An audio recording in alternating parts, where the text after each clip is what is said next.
The baby's screams tore through the frozen Wyoming night like a wounded animal's cry.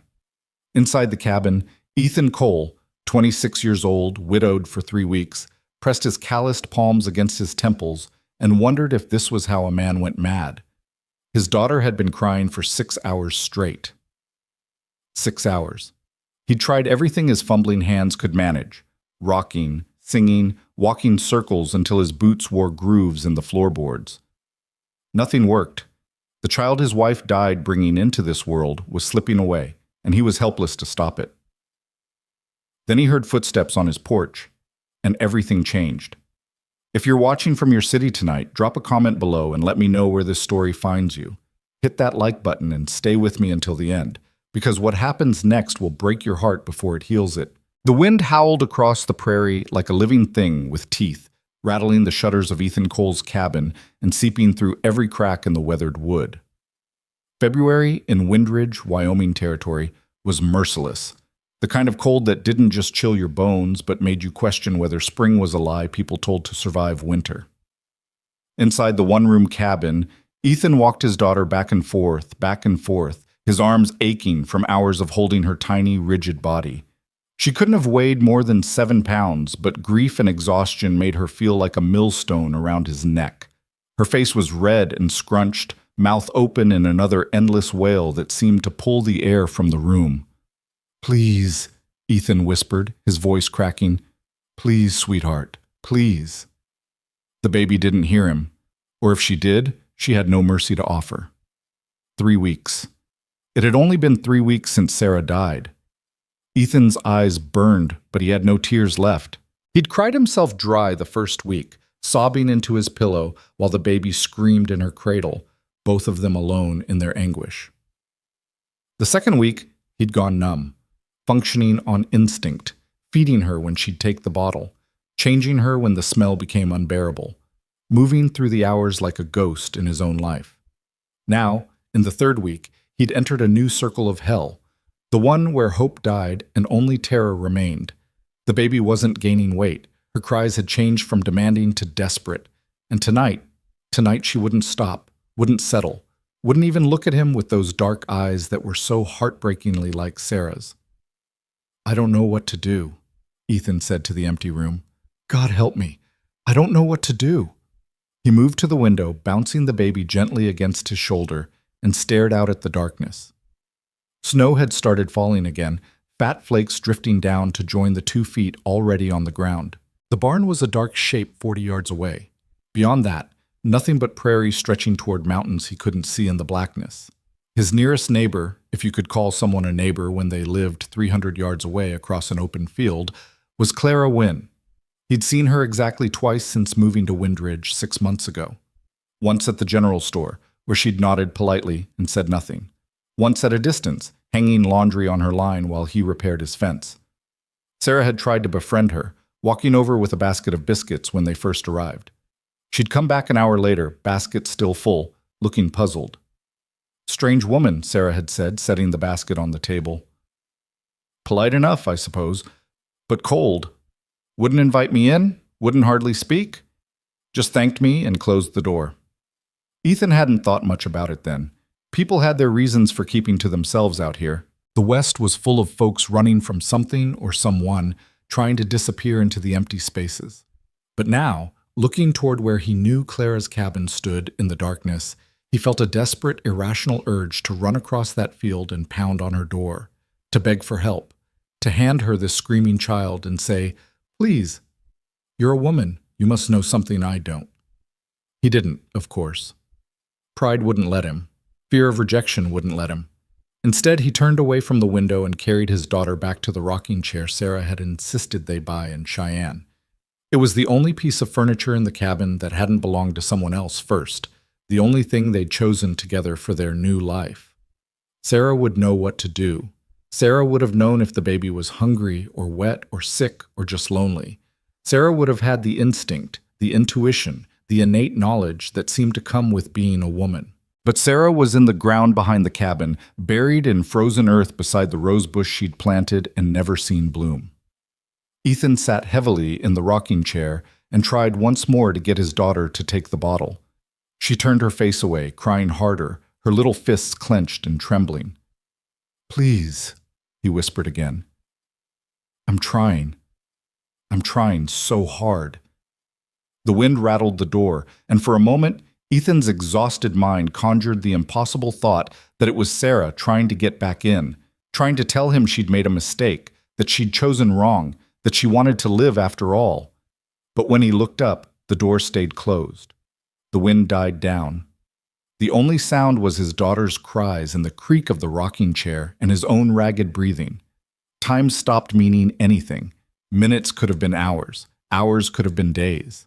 The oil lamp on the table burned low, then lower, the light dimming until shadows gathered in the corners like witnesses to his failure. He thought about his own father, dead 10 years now from a kick to the head by a spooked horse. Had his father felt this helpless when Ethan was born? Had he looked at his infant son and wondered if love would be enough, or if children needed more than a father could give? Ethan had been raised by his mother and 2 older sisters after that. They'd taught him to cook and clean and mend his own clothes, skills that served him well as a bachelor cowboy. But they hadn't taught him this. How could they? No one could teach you how to keep a piece of your heart alive when the other piece had been ripped away and buried. The baby's cries grew weaker, and that scared him more than the loud ones. Weak cries meant she was giving up. Weak cries meant she was fading. "No," Ethan said firmly, standing up again, finding energy he didn't know he had. "No, you don't give up. You hear me? You don't get to give up." He walked to the stove and checked the fire. Still going, but low. He added 2 more logs from the stack beside it, wincing at how few remained. He'd need to split more wood tomorrow, need to check on the horses, need to ride into town for supplies, need to do 100 things he had no strength left to do. The baby whimpered against his chest, and Ethan felt a wave of such profound exhaustion wash over him that his knees nearly buckled. When was the last time he'd slept? Really slept? Not those fitful, half-conscious hours when the baby dozed, but actual deep sleep where the world went away and gave you rest? He couldn't remember. He walked to the window again, this time pressing his forehead against the cold glass.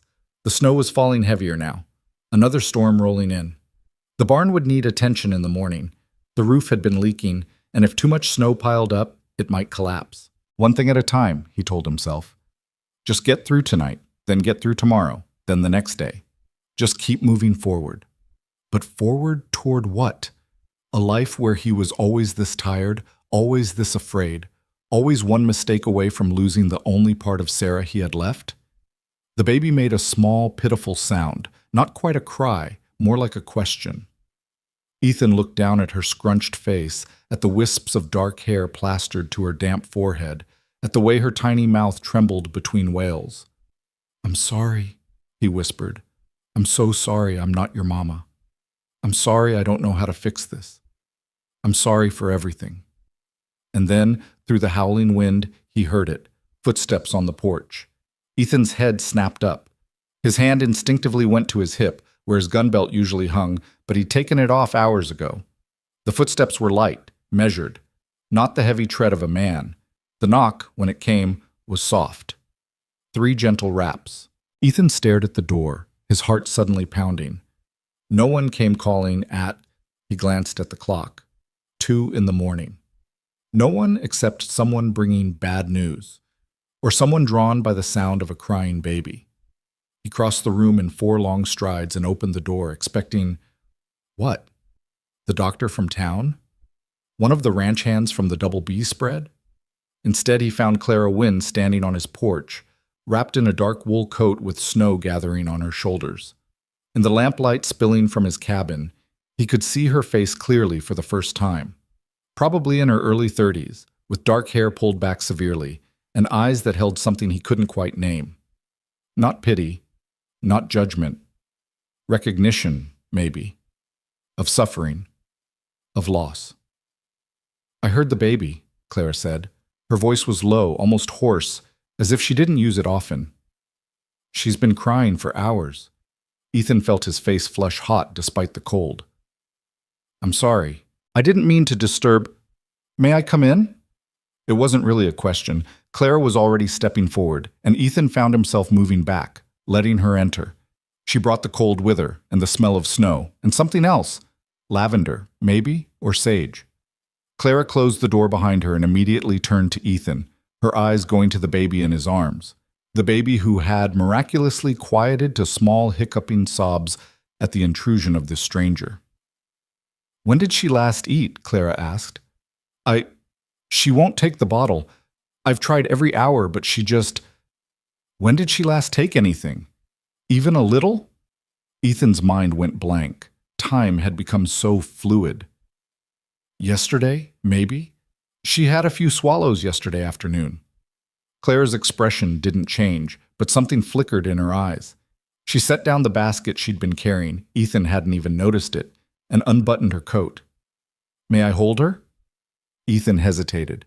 This woman was a stranger. He knew nothing about her except that she kept to herself and that Sarah had called her cold. But the baby had been crying for 6 hours, and Clara had crossed 300 yards of frozen prairie in the middle of the night because she heard that crying, and maybe, she knew something he didn't. He held out his daughter. Clara took her with the kind of confidence Ethan lacked, cradling the baby against her chest in one smooth motion.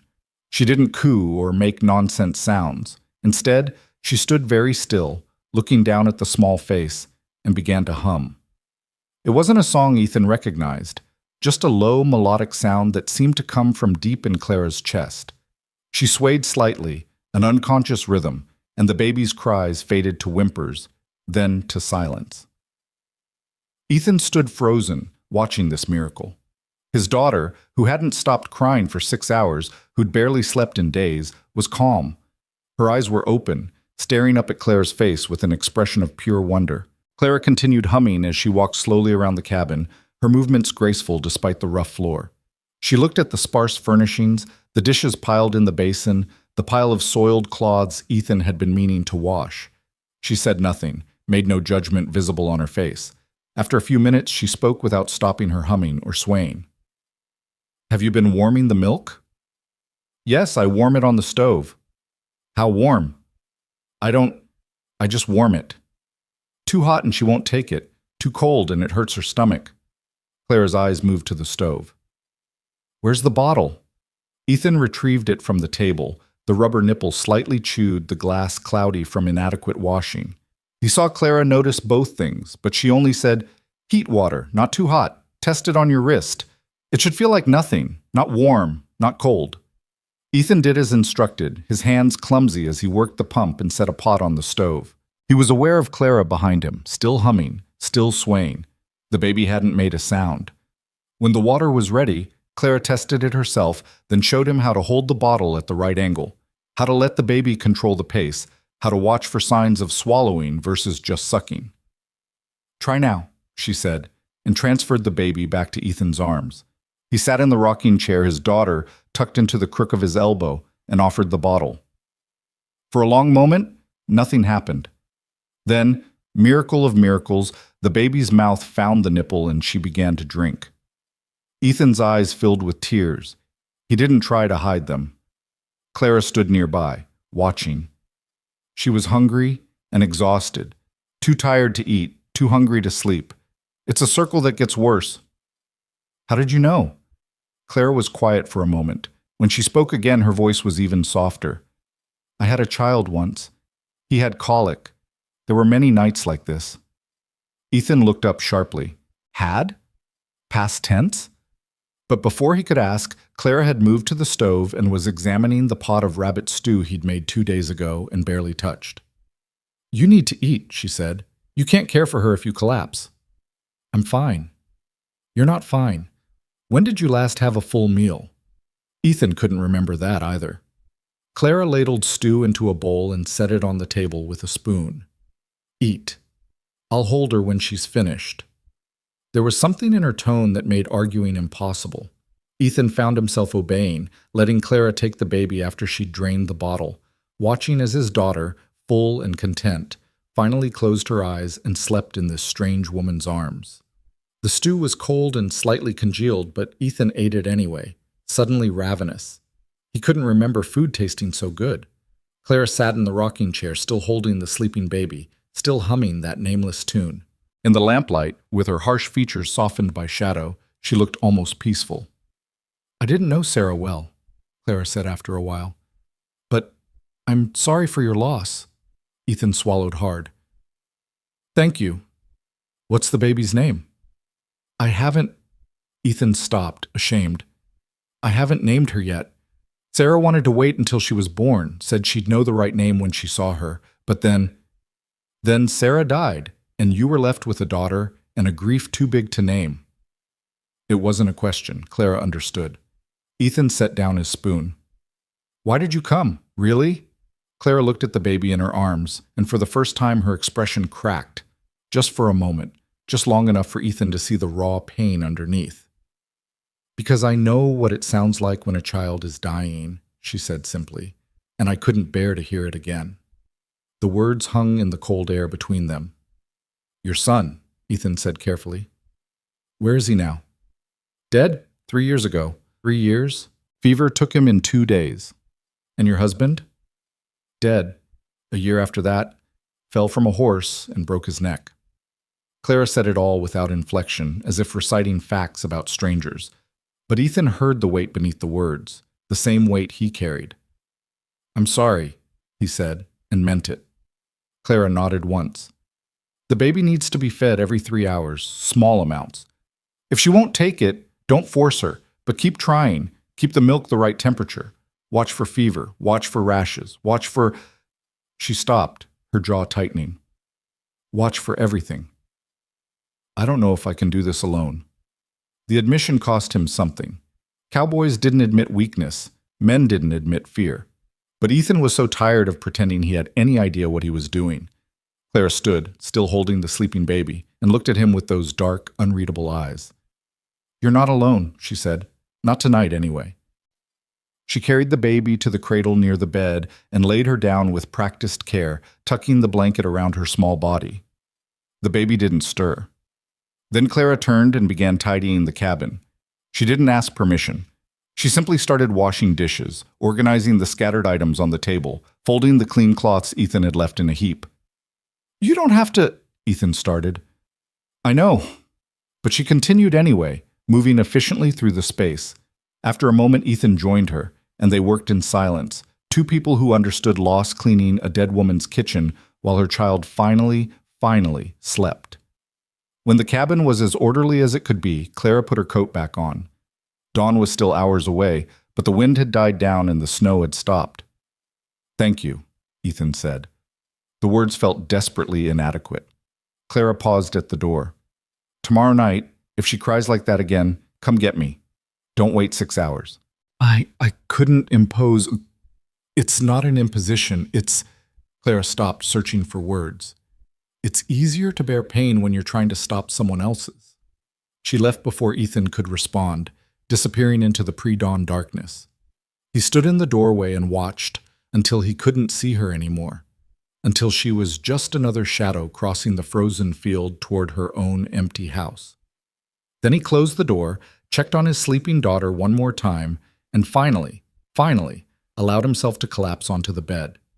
He meant to sleep for just a few minutes, just long enough to rest his eyes.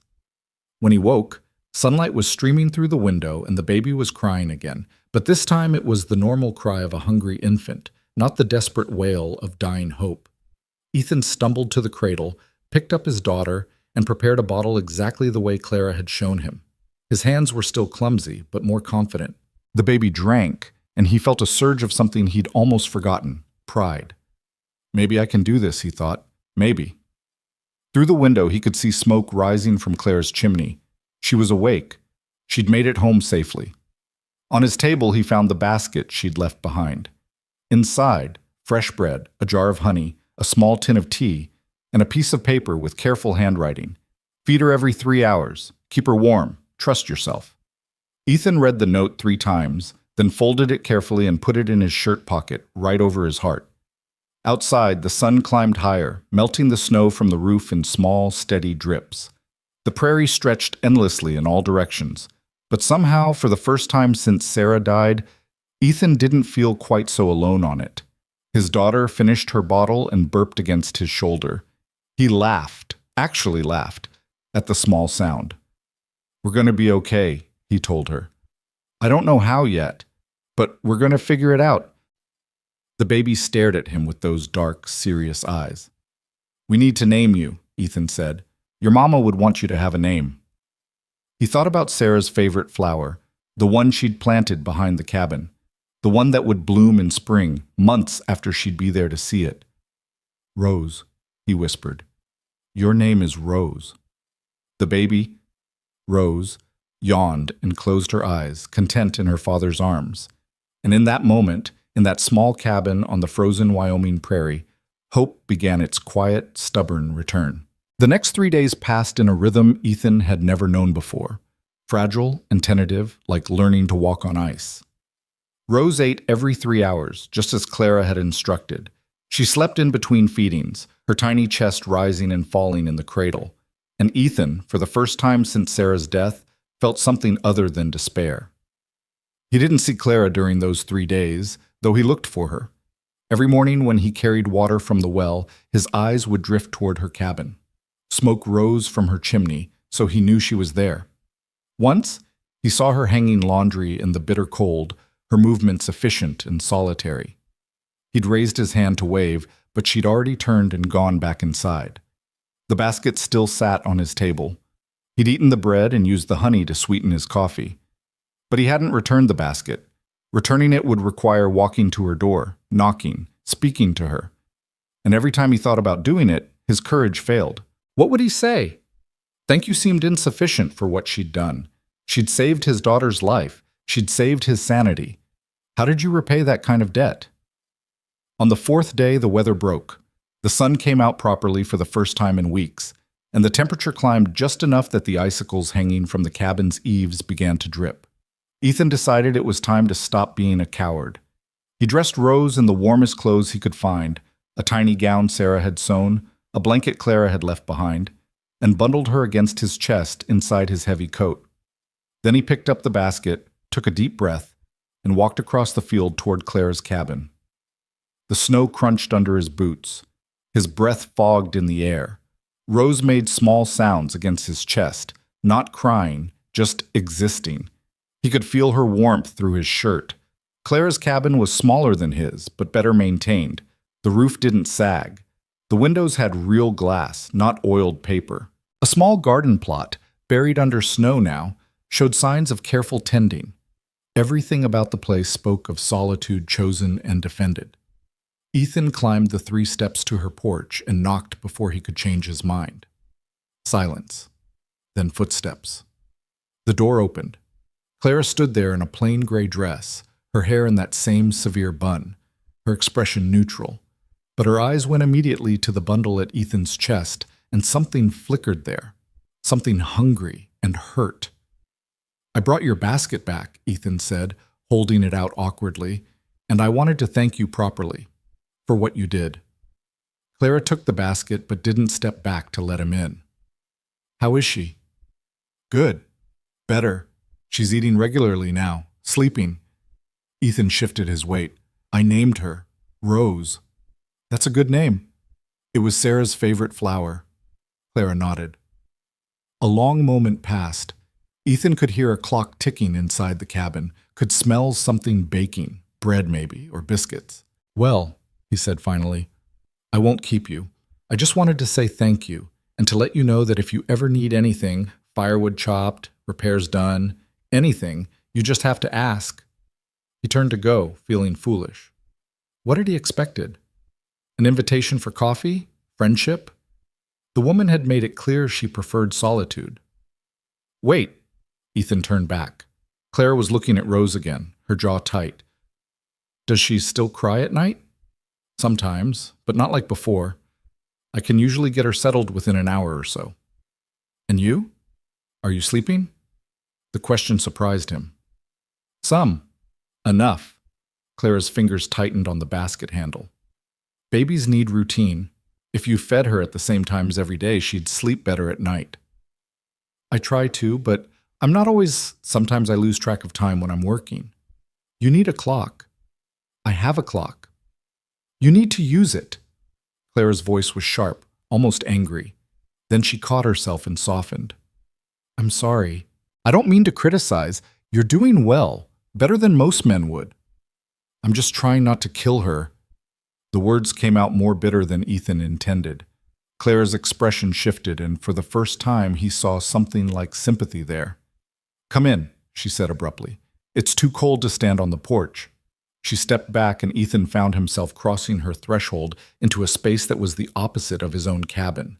Where his was spare and chaotic, Clara's was ordered and full of small touches that spoke of a life carefully maintained. Curtains on the windows, a rug on the floor, books on a shelf, a rocking chair by the fire with a basket of mending beside it, and photographs. 3 of them, in frames on the mantel. Ethan's eyes went to them automatically. A wedding photo. Clara and a tall man with kind eyes, both looking serious the way people did for photographs. A baby in christening gown, and another of a boy maybe 2 years old laughing at something outside the frame. Clara saw him looking. "My husband James, and my son Thomas." "They're beautiful," Ethan said quietly. Clara turned away and busied herself at the stove. "Sit. I'll make tea." Ethan sat in the rocking chair, adjusting Rose in his arms. The cabin was warm, almost too warm after the cold outside. Rose's eyes were open, looking around at this new place with that intense focus babies had. Clara brought 2 cups of tea and sat across from him in a straight-backed chair. She didn't look at Rose, Ethan noticed. She kept her eyes on her tea, or on the fire, or on the wall, anywhere but the baby. "You must think I'm strange," Clara said after a moment, "coming to your cabin in the middle of the night like that. I think you saved my daughter's life. I heard her crying and I couldn't—" Clara stopped, her hands tightening around her cup. "I had to make it stop. The sound of it. I couldn't bear it." Because it reminded you of Thomas?" Clara nodded slowly. "He had colic. For months he cried every night. James and I would take turns walking him, trying everything. Nothing worked. And then one night he just stopped. Grew out of it, the doctor said. After that he barely cried at all. He was such a happy child." Her voice had gone distant, traveling back to a time when her house was full instead of empty. "How did he die?" Ethan asked gently. "Scarlet fever. It came on fast. One day he was playing, the next he was burning up. We tried everything, cold compresses, medicine from town, prayers. Nothing worked. He died in my arms on the 3rd day."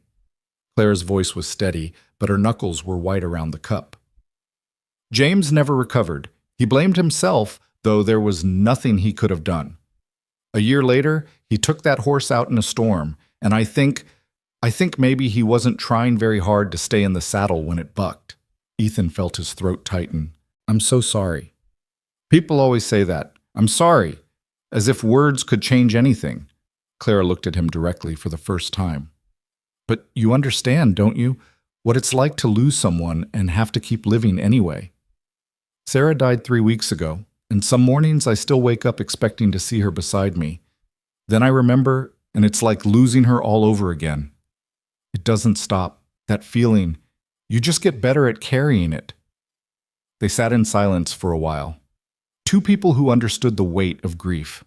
Rose began to fuss, and Ethan automatically shifted her, checking if she needed changing or was just restless. Clara watched him with an expression he couldn't read. "You're learning. That's good.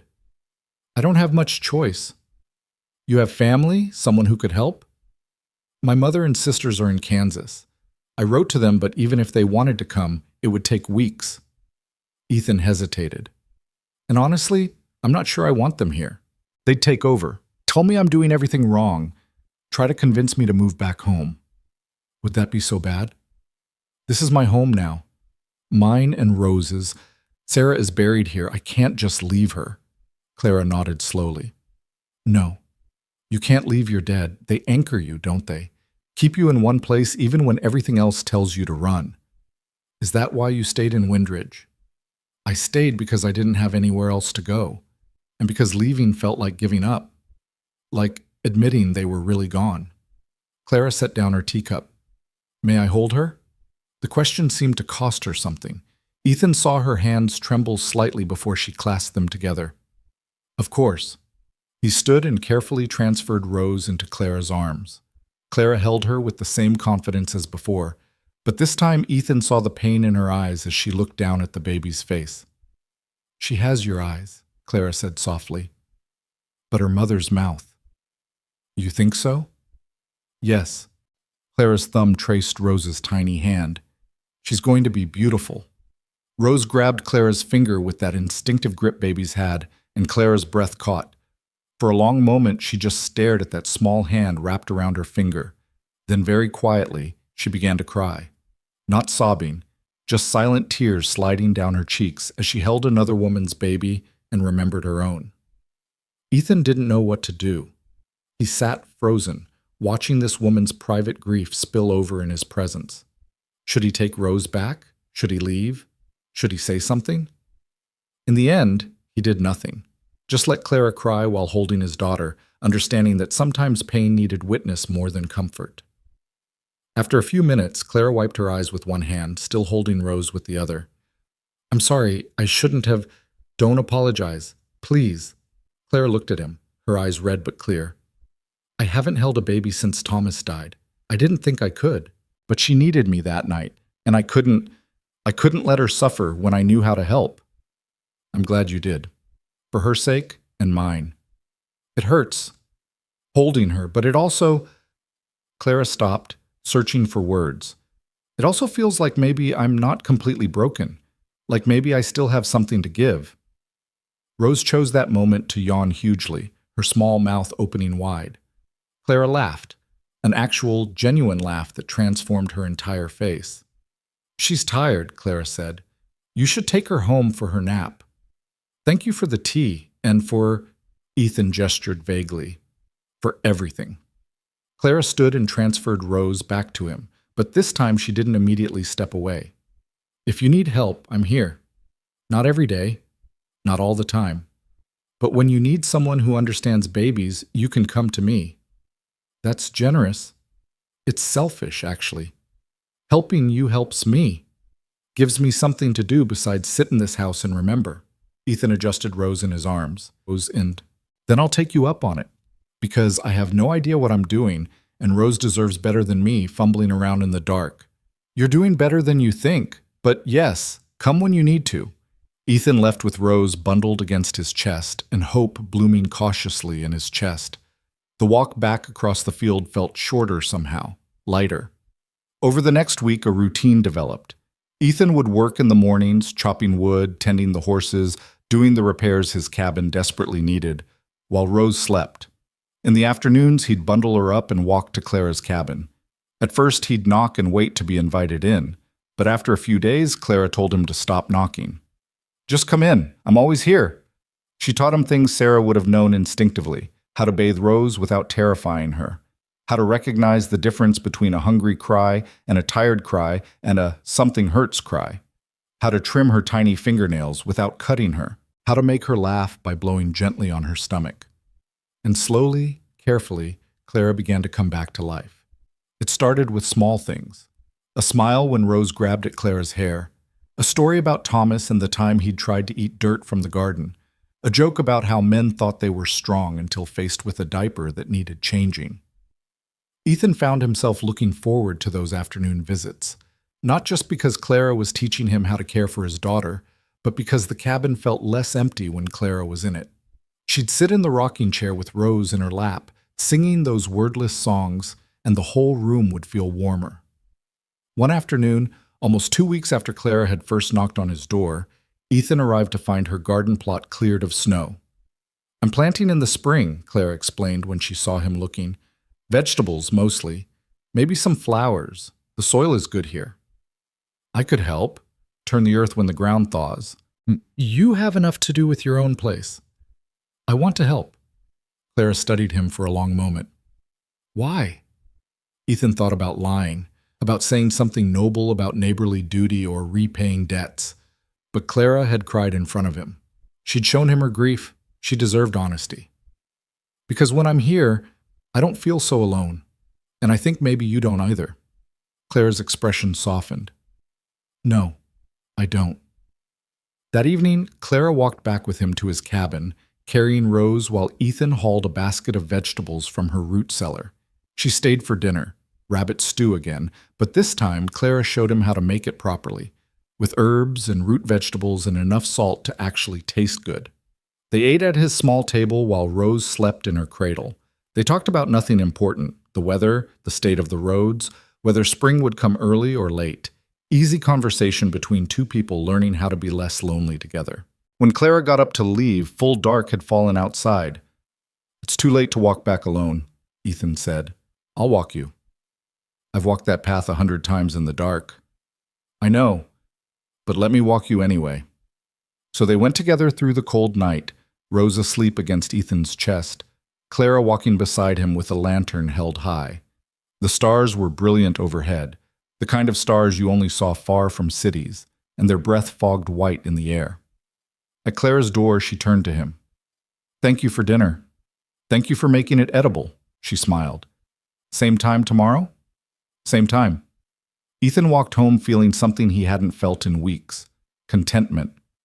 Not happiness, not yet, but a sense that life might be bearable after all. But Windridge was a small town, and nothing stayed private for long. The talk started at the general store, where Ethan had stopped to buy flour and coffee. Mrs. Henderson, the storekeeper's wife, had given him a look that was half pity, half something else. "How are you managing, Mr. Cole? With the baby and all?" "Well enough, ma'am." "I heard Clara Wynne has been helping you. How kind of her." The way she said kind made it sound like something else entirely. Ethan had ignored it, paid for his purchases, and left. But a few days later, when he'd gone to the feed store, the owner had made a similar comment. "Saw Clara at your place yesterday afternoon. Must be a comfort, having a woman around to help with the baby." Again, that strange emphasis that made Ethan's shoulders tense. Then, on Sunday, when Ethan had taken Rose into town to see the doctor for a checkup, he'd overheard two women talking outside the church. It's not proper, if you ask me, her spending so much time at a widower's home. Well, they're both lonely, and it's only been 3 weeks since his wife died. Barely cold in the ground, and already he's got another woman cooking in her kitchen. Clara Wynne has always been odd, living out there alone for years. Maybe she sees her chance to get a husband and someone else's baby all at once. Ethan had wanted to turn around and tell them they had no idea what they were talking about, that Clara was helping him keep his daughter alive, that there was nothing improper about two grieving people finding comfort in shared understanding. But he'd said nothing, just held Rose closer and kept walking. That afternoon, when he arrived at Clara's cabin, he found her sitting on her porch despite the cold, her hands folded in her lap, her face set in hard lines. "You heard," Ethan said. "Mrs. Henderson came by this morning to warn me. Apparently I'm causing a scandal. What people think doesn't matter." "Doesn't it?" Clara stood, wrapping her shawl tighter. "Your wife has been dead less than a month, Ethan. I'm a widow. We're spending hours together every day. People talk. Let them talk." "It's not that simple. You're a man. Talk rolls off you." "But I'm a woman, and I've already lived through this town's judgment once." Clara's voice was bitter. "When James died, they whispered that I drove him to it, that I wasn't a good enough wife, that if I'd been warmer, softer, more of what a woman should be, he wouldn't have taken that horse out in a storm. That's not true. Truth doesn't matter when people want something to gossip about." Clara looked at Rose sleeping peacefully in Ethan's arms. "I think it's best if I stop coming around for a while. Let the talk die down." "No." The word came out harder than Ethan intended. "No, I need your help. Rose needs you. Rose needs to eat and sleep and be kept warm. You can do that now. I taught you. It's not just about feeding her. It's—" Ethan struggled for words. "When you're there, it feels like I'm not failing. Like I might actually be able to do this. Please don't let small-minded gossips take that away." Clara's resolve wavered. He could see it in her eyes. But then she shook her head. "I'm sorry, Ethan. I truly am. But I can't be the target of that kind of talk again. I survived it once. I don't think I could survive it twice." She went inside and closed the door, and Ethan stood on her porch holding his daughter and feeling the fragile routine they'd built crumbling around him. He didn't go back the next day or the day after. He managed on his own, feeding Rose and changing her and walking her when she cried. But the cabin felt emptier than before, lonelier. because now he knew what it was like to have company, to have help, to have someone who understood. And losing it hurt almost as much as losing Sarah had. Almost. On the third night, a storm rolled in with violent fury. Wind howled around the cabin, driving snow against the windows and sheets. Thunder, rare for winter, boomed across the prairie, and lightning flickered in the clouds. Rose woke screaming, terrified by the noise. Ethan picked her up, held her, tried to soothe her, but she wouldn't calm. The thunder kept coming, and with each boom, Rose's cries grew more frantic. "It's okay," Ethan murmured, walking her back and forth. "It's just a storm. It can't hurt you. You're safe." But Rose didn't understand words. She only understood fear. Ethan was so focused on his daughter that he almost didn't hear the first crash. But the second one, louder, closer, made him freeze. Something had happened outside, something bad. He carried Rose to the window and peered out into the storm. Lightning flashed, and in that brief illumination he saw Clara's cabin, saw the tree branch that had fallen across her porch, saw a figure in white, Clara, struggling with something, trying to move the branch. Then the figure fell.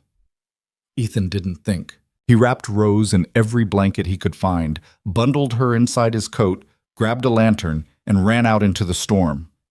The wind nearly knocked him off his feet. Snow stung his face. But he pushed forward, running across the field toward Clara's cabin, toward the woman who'd saved his daughter and then walked away to protect her reputation. He found her on the porch, pinned under a smaller branch, her arm bent at a wrong angle. Blood stained the snow beside her. "Clara!" She looked up, her face white with pain. "Ethan? What are you—" "Hold still. I'll get you out." He set the lantern down and carefully lifted the branch off her. Clara gasped, cradling her injured arm against her chest. "Can you stand?" "I think so. She tried, and nearly fell. Ethan caught her. Rose pressed between them. "I'm taking you to my cabin. Don't argue." Clara didn't have the strength to argue. Ethan half carried her across the field, fighting the wind and snow every step. Rose was crying against his chest.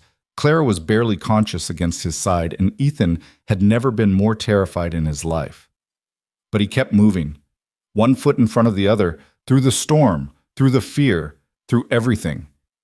He kicked open his cabin door and half-dragged Clara inside, settling her into the rocking chair. Her arm was definitely broken. He could see the swelling even through her sleeve. Blood seeped from a cut on her forehead. "Stay here," he told her unnecessarily. "I'll get water and bandages." He worked quickly, Rose still bundled against his chest. He cleaned Clara's head wound first. Not deep, thank heaven, but bleeding heavily the way head wounds did. Then he examined her arm. "This needs a doctor," he said. "Can't get to town in this storm." "Then I'll set it myself." "Ethan, you don't know how—" "I've set horses' legs before. Can't be that different." It was different, and worse, and Clara nearly passed out from the pain. But Ethan managed it, splinting her arm with wooden spoons and torn sheets. It wasn't pretty, but it would hold until morning when he could get her to the doctor. By the time he finished, Rose had cried herself to sleep. The storm was beginning to weaken, and Clara sat in his rocking chair, pale and shaking, looking at him with something like wonder. "You came," she whispered. "In the middle of a storm, with a baby. You came." "Of course I came." "Why?" Ethan knelt in front of her, careful not to jostle her injured arm. "Because I need you, Clara. Not just for Rose, for me. You make this bearable, and I don't care what anyone in town says about it." Clara's good hand came up to touch his face. "They'll talk more now, when they see I stayed here overnight. Let them talk, I don't care." "Your reputation? To hell with my reputation." Ethan caught her hand, held it.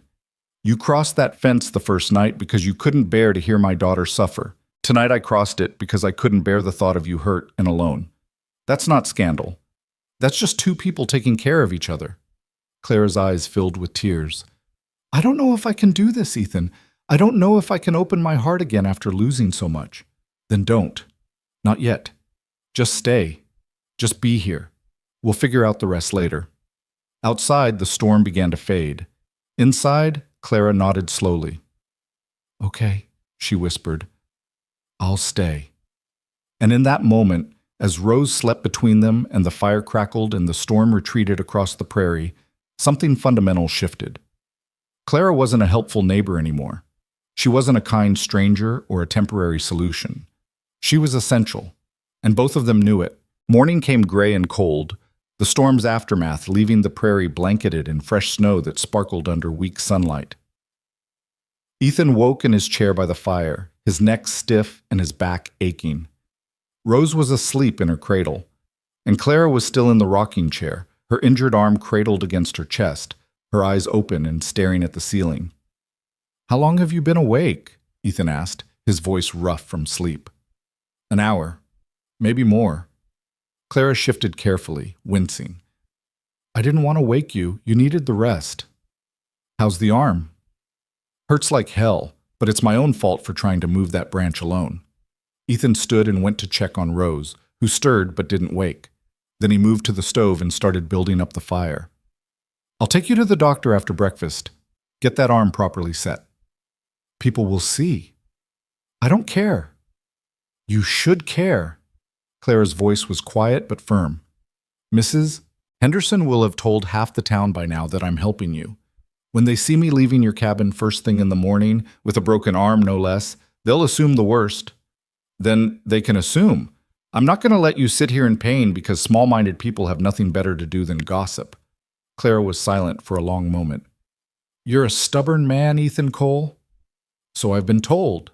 He made coffee and heated leftover biscuits, and they ate in companionable silence while Rose continued to sleep. The storm had exhausted her, and Ethan was grateful for the extra rest. He'd need his strength for what was coming. The ride into town took over an hour in the wagon, the horses struggling through drifts where the wind had piled snow across the road. Clara sat beside him, her arm held close, her face pale, but composed. Rose was bundled between them in a nest of blankets. They passed the Henderson place first. Mrs. Henderson was outside sweeping her porch, and her broom stopped mid-stroke when she saw the wagon. Her eyes went wide, then narrowed. Ethan tipped his hat and kept driving. At the doctor's office, Doc Murray took one look at Clara's arm and shook his head. "What fool tried to set this?" "I did," Ethan said. "In the middle of a storm, with no other choice." Doc Murray grunted. "Well, the fool did a passable job. Bones are aligned well enough, but we'll need to reset it properly and put on a proper cast." He looked at Clara. "This is going to hurt worse than when you broke it." "I know." Ethan held Rose outside while Doc Murray worked. He could hear Clara's sharp intake of breath, the sound of her biting back cries of pain. Each sound made his chest tighten with helpless fury. After what felt like hours but was probably only 20 minutes, the door opened and Doc Murray emerged. "She'll be fine. Arm needs to stay in that cast for 6 weeks minimum. She shouldn't be lifting anything heavy or doing any work that requires 2 hands." The doctor looked at Ethan meaningfully. "She's going to need help." "She'll have it." Doc Murray nodded slowly. "People are already talking, son. You know that, don't you?" "I know." "And you don't care?" "Not enough to let her struggle alone." The doctor's weathered face creased into something that might have been approval. "Your wife was a good woman. She'd want her daughter cared for properly. If Clara Wynne is the one doing that caring, then that's nobody's business but yours." "Thank you, Doc." "Don't thank me yet. You've got a storm coming that has nothing to do with the weather." The doctor was right. By the time they left his office, 3 people had found reasons to walk past and stare. At the general store where Ethan stopped to buy supplies, Mrs. Henderson was waiting behind the counter with her lips pressed into a thin line. "Mr. Cole, Mrs. Wynne, how unexpected to see you both together this morning." Clara's back stiffened. "Good morning, Mrs. Henderson. I heard about your accident. How fortunate that Mr. Cole was there to help." The words dripped with insinuation. "One might wonder what you were doing outside in such a terrible storm." "A branch fell on my porch," Clara said evenly. "I was trying to clear it when I fell, and Mr. Cole just happened to see this? In the middle of the night? In a blizzard?" Ethan set his purchases on the counter with enough force to make Mrs. Henderson jump. "I saw it because I was looking out my window. Clara is my neighbor. When I saw she was hurt, I helped her. That's what neighbors do." "Of course. How noble." Mrs. Henderson began tallying his purchases with sharp, angry movements, though some might say it's quite convenient. A widower with a baby he can't care for. A widow with no family. Both of you so very alone. What exactly are you suggesting, Mrs. Henderson? The storekeeper's wife looked up, her eyes hard. I'm not suggesting anything, Mr. Cole. I'm simply observing that your wife has been dead less than a month, and already you've got another woman staying in your home overnight. It looks improper. It looks like you're replacing poor Sarah before she's even cold in the ground. Clara's face went white. Ethan felt rage boil up in his chest, hot and dangerous. My wife died bringing my daughter into this world, he said, his voice low and tight. And I have been trying every single day not to let that baby die too. Clara Wynne has helped me keep my daughter alive. If you want to make that into something dirty, that says more about you than it does about us. I'm just repeating what everyone in town is saying. Then everyone in town can go to hell. Mrs. Henderson gasped. Mr. Cole, such language is exactly what your gossip deserves. Now total my purchases so we can leave. The ride back to the cabin was silent. Clara stared straight ahead, her good hand clenched in her lap. Rose slept peacefully, oblivious to the tension crackling between the adults. Finally, as they neared home, Clara spoke. She's right, you know. It does look improper. I don't care. You should. You have a daughter to raise in this town. Her reputation will be tied to yours. If people think badly of you, they'll think badly of her. Then we'll move. Find someplace where nobody knows us. Running away doesn't solve anything. It just means you're letting them win. Ethan pulled the wagon to a stop in front of his cabin. Then what do you suggest? Because I'm not going to stop letting you help with Rose. I need you, and she needs you. And that's not going to change just because Mrs. Henderson has a nasty mind. Clara turned to look at him, and he saw tears in her eyes. Maybe that's the problem. Maybe she needs me too much. What does that mean? It means I'm becoming a replacement for Sarah, in Rose's eyes, in your life. And that's not fair to any of us. Clara's voice broke. I'm not Sarah. I can never be Sarah. And Rose deserves to know who her real mother was. She'll know. I'll tell her about Sarah every day. While I'm there doing all the things Sarah should be doing, feeding her, bathing her, singing to her. Clara shook her head. I'm stealing Sarah's place, Ethan, and eventually Rose won't remember there ever was a Sarah. She'll just know me. Is that so terrible? Yes, because I'll die too. Everyone I love dies, and when I do, Rose will lose another mother. How is that fair to her? The raw pain in Clara's voice made Ethan's chest ache. He reached for her good hand, but she pulled away. Take me home, she said. Please, just take me home. So he did, driving the wagon across the field to her cabin, helping her down, carrying her supplies inside. The place felt cold and empty, the fire long dead in the stove. Let me get your fire going, Ethan said. I can manage. With one arm? I've managed worse. But she swayed on her feet, and Ethan caught her elbow. Clara, please. Let me help. That's the problem, don't you see? Clara pulled away from him, her eyes bright with unshed tears. I've let you help. I've let myself need you and Rose. And now I don't know how to stop. Then don't stop. I have to. Before this goes any further, before the whole town decides we're... She couldn't finish the sentence. Before they decide we're what? Falling in love? The words were out before Ethan could stop them, hanging in the cold air between them. Clara stared at him, her breath catching. Don't. Don't what? Don't say what we're both feeling? We're not feeling anything. We're two lonely people clinging to each other out of desperation. That's not love, that's just survival. And what if it's both? Clara turned away, moving to the window that looked out across the field toward his cabin. I loved James. I loved him so much that when he died, I wanted to die too. I can't go through that again. I can't love someone and lose them. You're already loving Rose. I see it every time you hold her. That's different. Is it? Because it looks the same to me. You're already attached, Clara. You've already let her into your heart, and maybe you've let me in too. And that terrifies you because it means you're alive again. It means you're feeling things you thought were dead. Clara's shoulders shook, and Ethan knew she was crying, though he couldn't see her face. He crossed the room and stood behind her, not touching, but close enough that she could feel his presence. "I'm scared too," he said quietly. "Scared of failing Rose, scared of dishonoring Sarah's memory, scared that I'm feeling things for you that I shouldn't feel, but I'm more scared of pushing you away and having to face everything alone again.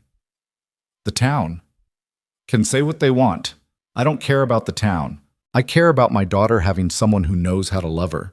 And I care about you not spending the rest of your life alone in this cabin because you're too afraid to let anyone close." Clara turned to face him, tears streaming down her face. "What if I hurt her? What if I love her and then I die and she's left with another loss?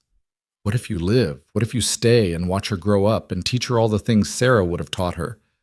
What if we build something good here, despite everything?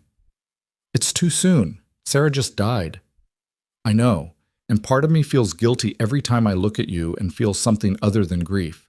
But Sarah would want Rose cared for. She'd want me to accept help, and I think she'd want both of us to keep living." Clara reached up with her good hand and touched Ethan's face, her fingers trembling. "I don't know if I'm strong enough for this." "Then we'll be strong together." For a moment, Ethan thought she might kiss him. For a moment, he wanted her to, but instead Clara dropped her hand and stepped back. "I need time," she said. "Time to think, time to figure out what's real and what's just two broken people trying to feel whole again." "How much time?" "I don't know." Ethan wanted to argue, wanted to tell her that time wouldn't change anything, that they needed each other and that was enough. But he also understood fear. Understood the need to protect yourself from more loss. "Okay," he said finally. "Take your time. But I'm still coming to check on you. Make sure you're managing with that arm." "Ethan, that's not negotiable. You can push me away all you want emotionally, but practically, you need help, and I'm going to provide it." A ghost of a smile crossed Clara's face. "Stubborn? Determined." He left her then, walking back across the field to his cabin where Rose was starting to wake and cry. He fed her and changed her and walked her around the small room. And the whole time he thought about Clara in her empty cabin, probably crying, probably scared, probably convinced she was doing the right thing by pushing him away. The next week was the longest of Ethan's life. He kept his word and checked on Clara daily, bringing her food, making sure her fire was lit, helping with tasks that required two hands. But she was distant, polite, but cold, keeping him at arm's length both literally and figuratively. Rose began to notice. She'd look toward the door when Ethan carried her around, as if expecting Clara to walk through it. She'd fuss more, cry longer, as if she sensed something was missing. And the talk in town got worse. Ethan heard it everywhere. At the feed store, outside the church, in the saloon where he stopped for a whiskey one evening after putting Rose to bed.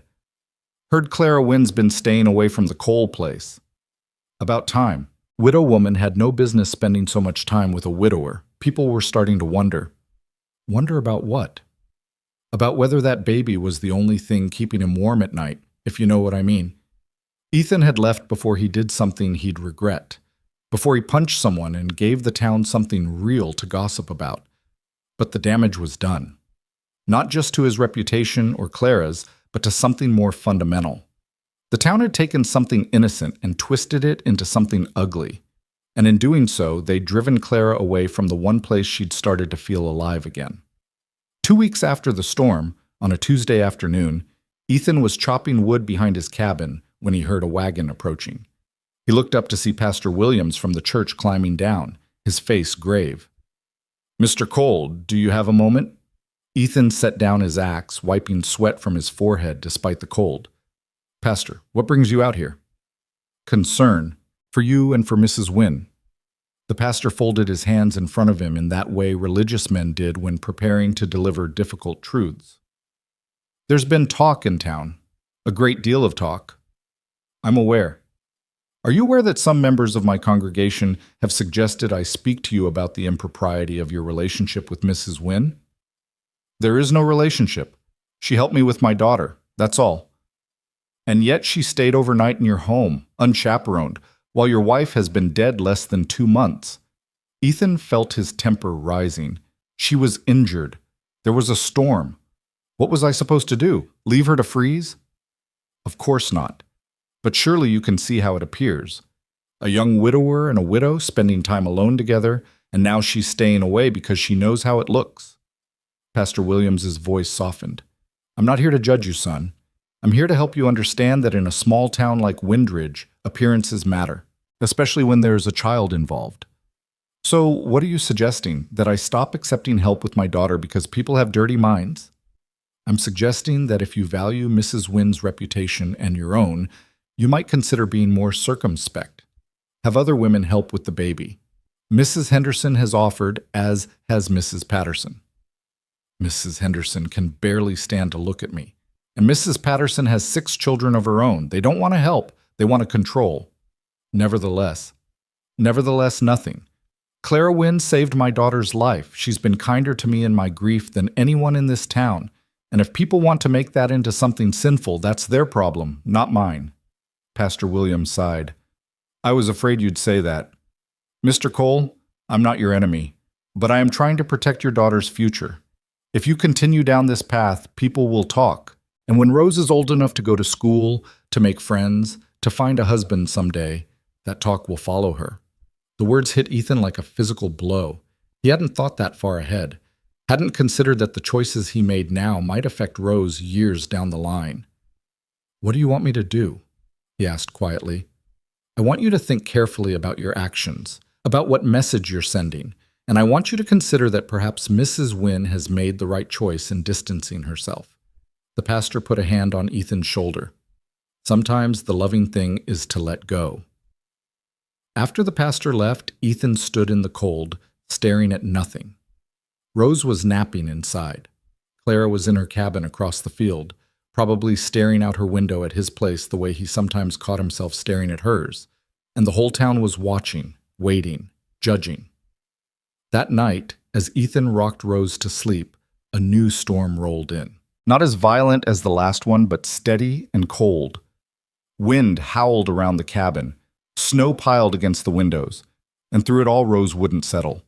She cried and fussed, arching her back, pushing away the bottle. Ethan tried everything Clara had taught him, but nothing worked. What's wrong? He murmured, walking her back and forth. Tell me what's wrong, sweetheart. But babies couldn't tell you. They could only cry and hope someone understood. Hours passed. Midnight came and went. Rose's cries weakened to whimpers, then picked up again with renewed intensity. Ethan's arms ached. His head pounded. Exhaustion made the room spin. He thought about carrying Rose through the storm to Clara's cabin. Thought about pounding on her door and begging for help. But he couldn't. Not after the pastor's visit. Not after seeing the fear in Clara's eyes when she'd talked about loving and losing. So he kept walking, kept rocking, kept murmuring useless comfort to a baby who needed more than he could give. At some point, after 2 a.m, he heard it, a sound that didn't belong to the storm or the baby or his own ragged breathing. A crash, from Clara's direction, loud enough to carry across the field even in the wind. Ethan froze, listening. Another sound, fainter. Was that Clara calling out? He looked down at Rose, still crying in his arms, looked at the door, at the storm beyond it. Clara had a broken arm. If something had happened, if she'd fallen, if she needed help. He didn't let himself finish the thought. Just bundled Rose into every blanket he owned, tucked her inside his coat, grabbed his lantern, and ran out into the storm for the second time in 2 weeks. The wind was worse than before, driving snow so thick he could barely see 3 feet ahead. But he knew the path by heart now, had walked it dozens of times, could have found Clara's cabin blind. He found her collapsed just inside her door, her face twisted in pain.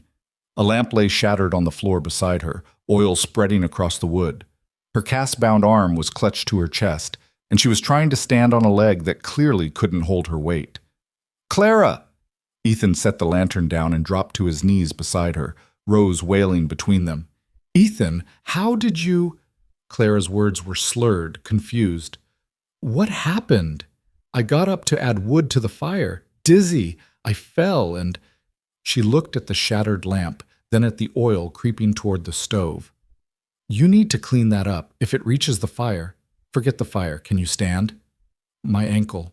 I think I twisted it when I fell. Rose's cries intensified, as if she sensed the danger. Ethan looked from Clara to the spreading oil to the door still open behind him, letting in wind and snow. "I'm taking you to my cabin," he said.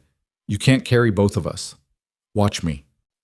He shifted Rose to one arm, used the other to help Clara up. She tried to put weight on her injured ankle and gasped. "Lean on me," Ethan commanded. "The oil, I'll come back for it after you're safe." They stumbled through the storm together, Clara hopping on one foot, Ethan supporting her weight while clutching Rose with his other arm. It was awkward and slow and terrifying. Every gust of wind threatened to knock them over. Rose screamed the whole way. But they made it. Ethan kicked open his cabin door and half-carried Clara inside, depositing her in the rocking chair. Rose was still screaming, red-faced and furious. "Stay here," Ethan told Clara. "I need to clean up that oil before your cabin burns down. Take Rose with you. I know what she needs." Ethan looked at the baby in his arms, then at Clara in the chair. "She needs you." Before Clara could protest, Ethan set Rose in her lap. The baby immediately quieted, her cries fading to whimpers as she felt Clara's familiar presence. Clara's good arm came around Rose automatically, holding her close. "Ethan, I'll be right back." He ran through the storm to Clara's cabin, cleaned up the oil as best he could, banked her fire, grabbed clothes and supplies she'd need. Then he locked her door and returned to his own cabin. Inside, Clara was crying silently while holding Rose, who had fallen asleep against her chest. The baby's small hand was wrapped around Clara's finger, holding on tight. "She knew," Clara whispered when Ethan came in. "The moment you put her in my arms, she knew. She stopped crying like I was what she'd been waiting for all along." Ethan closed the door against the storm and moved to kneel in front of the rocking chair. "Because you're what we've both been waiting for." "The town? To hell with the town. Clara, look at me." He waited until her tear-filled eyes met his. "Rose just chose you. Not because I told her to. Not because there was no one else. But because on some level that babies understand better than adults. She knows you're supposed to be here. You're supposed to be hers." "I'm not her mother. Maybe not by blood, but every other way that matters, yes, you are." Clara looked down at Rose, sleeping peacefully for the first time in hours. "I'm so scared." "I know, me too, but we can be scared together." Outside, the storm raged on. Inside, something fundamental shifted and settled into place. Clara didn't leave that night, or the next morning. When her ankle proved too injured to walk on, she stayed another day, then another. And slowly, without either of them quite deciding it, temporary became permanent. The town noticed, of course. Talk exploded, but Ethan and Clara had stopped listening. They were too busy learning how to be a family. 3 days passed in a rhythm that felt both strange and natural. Clara slept in Ethan's bed while he took the floor beside Rose's cradle. During the day, she sat in the rocking chair with her injured ankle propped up, holding Rose or directing Ethan through tasks he'd never done properly. How to mend a torn shirt, how to season meat so it actually had flavor, how to organize the cabin so things could be found when needed. They didn't talk about what it meant that she was still there, didn't discuss the future or acknowledge the present. They simply existed in a careful bubble where the only things that mattered were Rose's needs and Clara's healing and getting through each day without confronting the questions that lurked beneath every shared glance. On the 4th morning, Clara woke before dawn and tested her ankle. The swelling had gone down considerably. She could put weight on it without gasping in pain. Her arm was still useless in its cast, but the ankle was healing faster than expected. She stood by the window, watching the sun rise over the snow-covered prairie, and knew the time had come. She couldn't stay here indefinitely. Couldn't keep pretending this arrangement was temporary when every day made it harder to imagine leaving. Behind her, she heard Ethan stirring, the creak of floorboards, the sound of him checking on Rose, who was just beginning to make her morning sounds. Not crying yet, just small noises that said she was waking and would need attention soon. "You're up early," Ethan said quietly, his voice still rough with sleep. "Couldn't sleep. Ankle bothering you?" "No, it's better actually. I think I can walk on it now." The silence that followed was heavy with unspoken meaning. If Clara could walk, she could leave, could return to her own cabin, could end this strange limbo they'd been living in. "That's good," Ethan said finally. That it's healing, I mean. Clara turned to face him. He stood by Rose's cradle in his undershirt and trousers, his hair rumpled, his face shadowed with several days' worth of beard. He looked tired and uncertain and heartbreakingly vulnerable. I should go home today, Claire said. Get out of your way. You're not in my way. Ethan, I know you need to go. He stopped, running a hand through his hair. I don't know how to do this without you anymore. The admission hung between them, raw and honest. Clara felt her heart clench. You managed before I came along. Barely. I was drowning, Clara. You know I was. And these past few days, with you here, it's been... He struggled for words. It's been the closest to okay I've felt since Sarah died. Clara moved toward him, her steps still slightly uneven. That's exactly why I need to leave. Because this is starting to feel normal, starting to feel like something it can't be. Why can't it be? Because your wife died 2 months ago. Because the whole town is talking about us. Because Rose needs to know who her real mother was, not just accept me as a replacement. You're not a replacement. Then what am I? The question caught Ethan off guard. He looked at Clara, really looked at her, and saw the fear and hope and confusion written across her face. He started, then stopped. How did you name something that defied easy categorization? You're essential, to Rose, to me. You're the person who crossed the fence when we needed you most, and you keep crossing it, even when it scares you, even when it hurts. That's not an answer. It's the only answer I have right now. Rose began to cry in earnest, demanding breakfast and attention. Clara moved to pick her up, but Ethan was closer. He lifted his daughter from the cradle, and Rose immediately reached toward Clara, her small arms outstretched. See? Ethan said softly. She knows. She's known from the start. Clara took Rose despite her better judgment, settling into the rocking chair with the baby in her good arm. Rose nuzzled against her, content just to be held. I'll make breakfast, Ethan said. Then we'll talk about what comes next. But before he could move to the stove, they heard it. The sound of a wagon approaching. Multiple wagons from the sound of it. Ethan moved to the window and looked out, his expression hardening.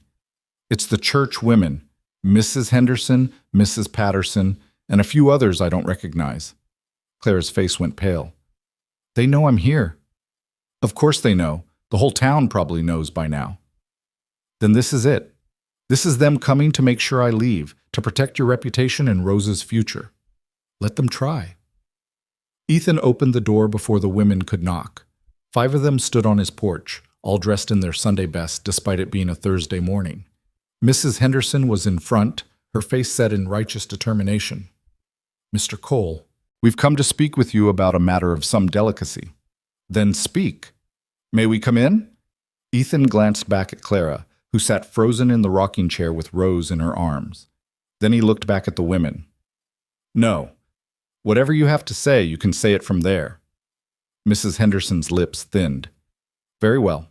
We've come as representatives of the Church Women's Auxiliary. It's come to our attention that Mrs. Wynne has been staying in your home for several days now, unchaperoned, while you're both unmarried. She was injured. She couldn't walk. Nevertheless, the situation is highly improper. We've come to collect Mrs. Wynne and take her back to her own home, where she can be cared for by proper female company. Clara is staying where she is. A murmur ran through the group of women. Mrs. Patterson stepped forward, her expression more pitying than judgmental.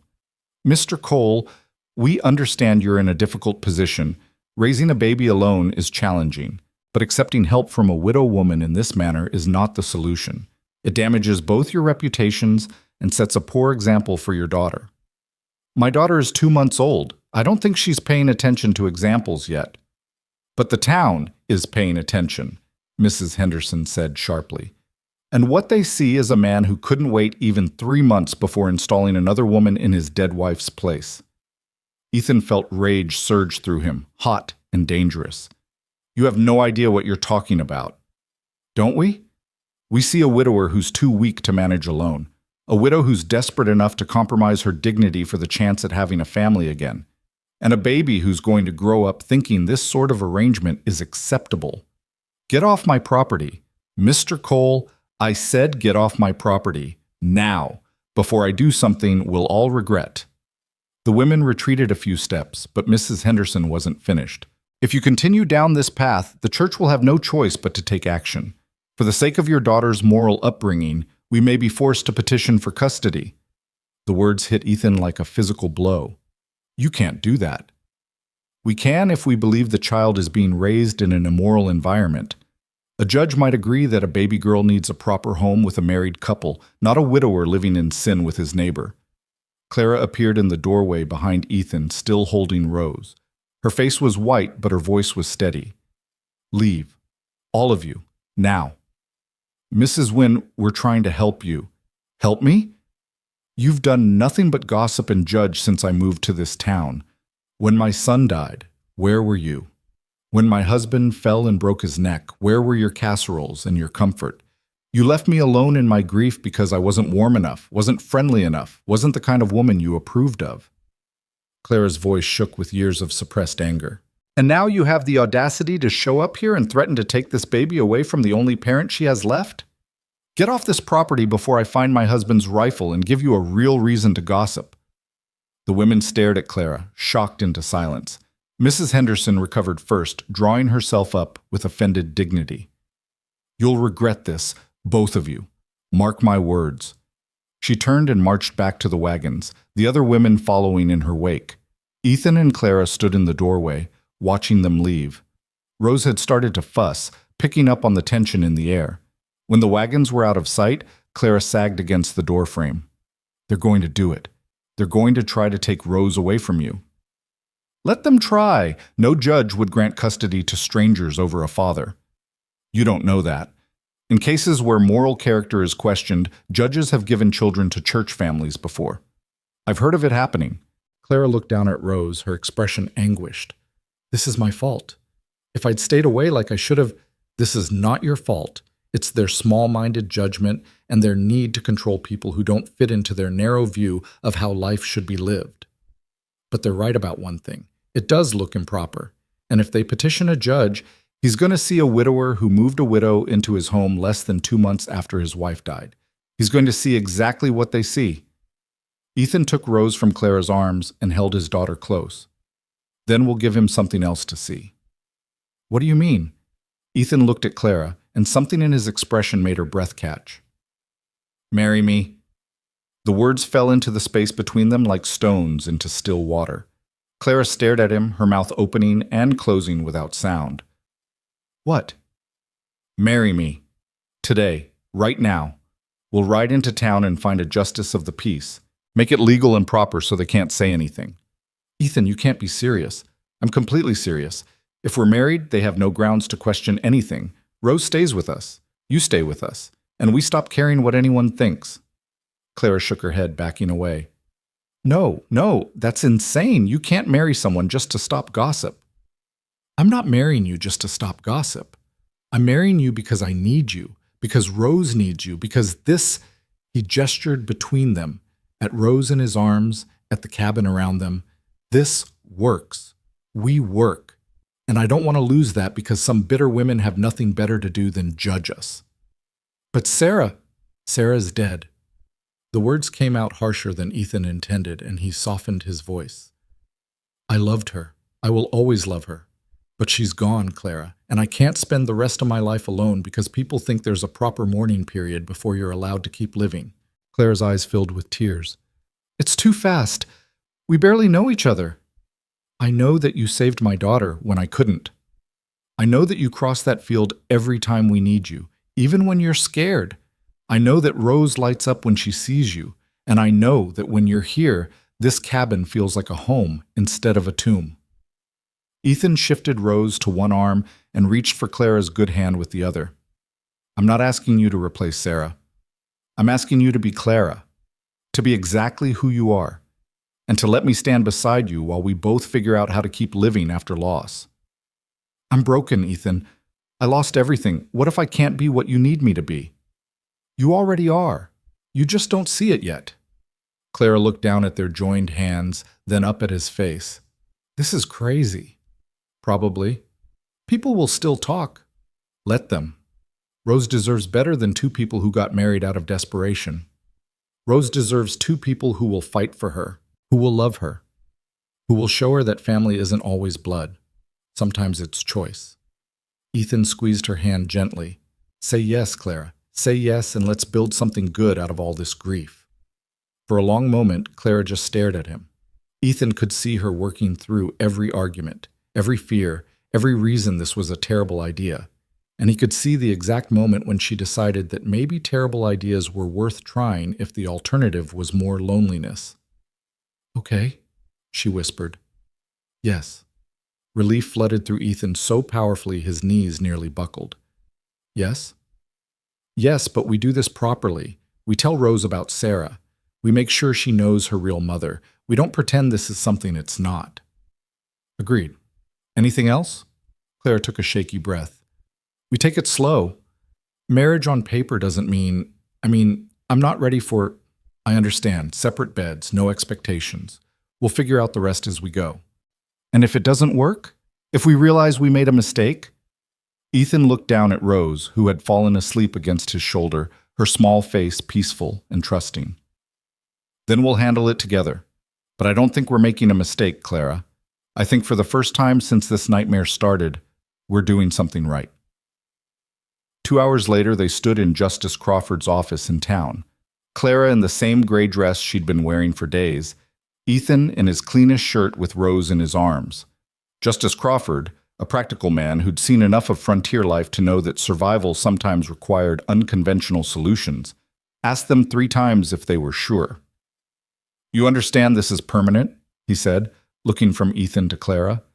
Marriage isn't something to enter into lightly, especially under these circumstances. We understand, Ethan said. And you, Mrs.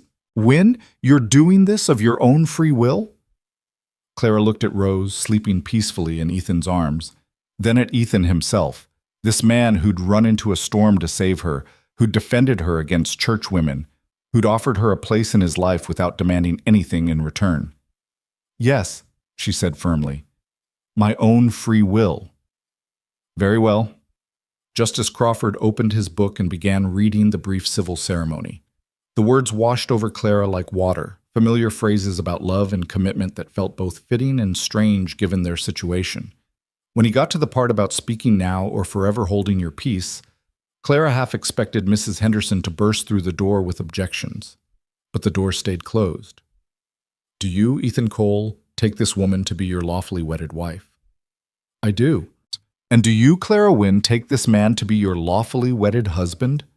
Clara looked at Rose again, at that small face that had come to mean so much in such a short time. Thought about the empty cabin waiting across the field, the empty years stretching ahead if she said no. I do. Then, by the power vested in me by the territory of Wyoming, I pronounce you husband and wife. Justice Crawford closed his book.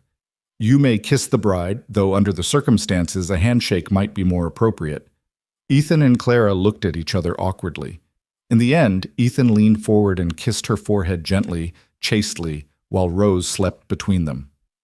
Congratulations, Justice Crawford said, though his tone suggested he wasn't entirely sure congratulations were in order.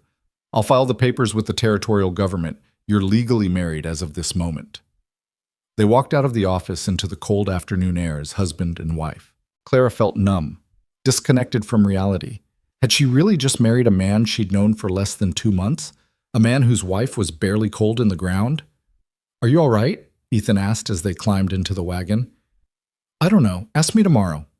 They stopped at the general store for supplies, and Clara saw Mrs. Henderson's face when they walked in together, Ethan carrying Rose while Clara, still in her cast, held herself with new dignity.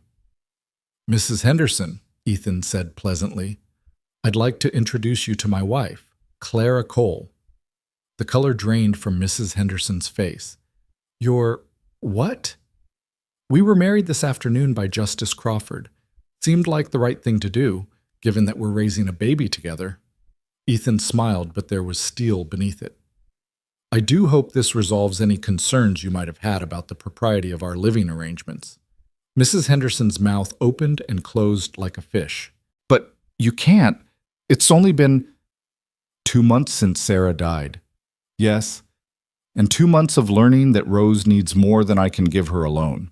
Clara has been a gift to both of us, and I saw no reason to wait when I'd already found someone who makes our family complete. But the mourning period is a social convention, not a law, and given that you were threatening to take my daughter away, I decided acting quickly was more important than worrying about convention. Ethan's voice hardened. So if you or anyone else has concerns about my family situation, you can direct them to my wife. I'm sure she'll be happy to set you straight. Clara found her voice, despite her shock at hearing herself referred to as Ethan's wife. We'll take 2 pounds of flour, a tin of coffee, and some sugar, please. Mrs. Henderson served them in stunned silence, her hands shaking as she measured out the flour. By the time they left the store, she'd recovered enough to say, "People will still talk, you know." "Then give them something worth talking about," Clara replied. "Tell them we're happy. It might be more interesting than the truth." On the ride home, Clara started laughing. It began as a small chuckle, then grew into full-blown laughter that had her gasping for breath. "What's funny?" Ethan asked, confused. "Everything. Nothing. I don't know." Clara wiped tears from her eyes. "I woke up this morning planning to go back to my cabin and be alone again, and now I'm married, to a man I barely know, with a daughter who isn't mine, and I'm wearing the same dress I've worn for 4 days because I didn't pack anything else. It's absurd. Do you regret it?" Clara's laughter faded. She looked at Ethan seriously. "Ask me tomorrow. That seems to be my answer for everything today." They drove the rest of the way in silence. When they reached the cabin, Ethan carried Rose inside while Clara gathered her skirts and climbed down awkwardly with her casted arm. "We should get your things from your cabin," Ethan said. "If you're going to live here permanently, live here, as your wife." Clara shook her head. "That's going to take some getting used to, for both of us." They put Rose down for her afternoon nap, then walked together across the field to Clara's cabin. It looked smaller than Clara remembered, more fragile. Or maybe she'd just grown used to Ethan's place, with its larger stove and better windows. Inside, everything was exactly as she'd left it the night of the storm. The mending basket beside the rocking chair, the photographs on the mantel, the small touches that made it hers. Clara moved to the photographs and picked up the one of Thomas, her thumb tracing his laughing face. "I need to bring these." "Of course." "And the rocking chair. James made it for me when I was pregnant with Thomas. I can't leave it behind. We'll bring everything you want." They worked in silence, packing Clara's clothes and personal items, loading the rocking chair onto the wagon. With each item they removed, the cabin grew more empty, more like a place someone used to live, rather than a home. Finally, only the photographs remained. Clara picked them up one by one. James on their wedding day, Thomas in his christening gown, Thomas laughing in the garden. "They should have a place in our home," Ethan said gently. "Your past doesn't disappear just because you're starting something new." "Our home." The word settled over Clara like a blanket, comforting and suffocating at once. "What about Sarah?" she asked. "Where are her things?" "In the trunk under the bed. I couldn't look at them after she died. Couldn't bear to see her dresses, her jewelry, all the small things that were hers. We should put them somewhere Rose can find them when she's older, so she knows her mother was real, was loved." Ethan nodded, his throat tight. "Thank you for understanding that. I know what it's like to want to preserve someone's memory, to be afraid they'll be forgotten." They locked Clara's cabin door and drove back to Ethan's. No, to their cabin now. The sun was setting, painting the snow-covered prairie in shades of pink and gold. Rose was awake and fussing when they arrived, ready for her evening feeding. Clara prepared the bottle while Ethan unloaded the wagon, and they fell into their established routine as if the marriage certificate changed nothing. Feed Rose, clean the kitchen, bank the fire, prepare for bed. Except everything had changed. When it came time to sleep, they stood awkwardly in the small space, neither sure how to proceed. Ethan had given Clara the bed for the past few days, sleeping on the floor. But now they were married. Did that change the arrangement? "I'll take the floor," Ethan said finally. "You don't have to. It's your bed. It's our bed. But I understand if you're not ready to share it." Clara looked at the bed, the one Ethan had shared with Sarah, the one where Sarah had died giving birth to Rose. "I'm not ready." That's fine. I'll make a pallet by the stove. It's warmer there anyway. He did, spreading blankets and a pillow on the floor. Rose was already asleep in her cradle. Clara changed into her nightgown behind the curtain Ethan had hung for privacy, then climbed into bed. "Good night, Clara," Ethan said from his spot on the floor. "Good night." She paused. "And Ethan, thank you for today, for everything." "You don't have to thank me." "Yes, I do.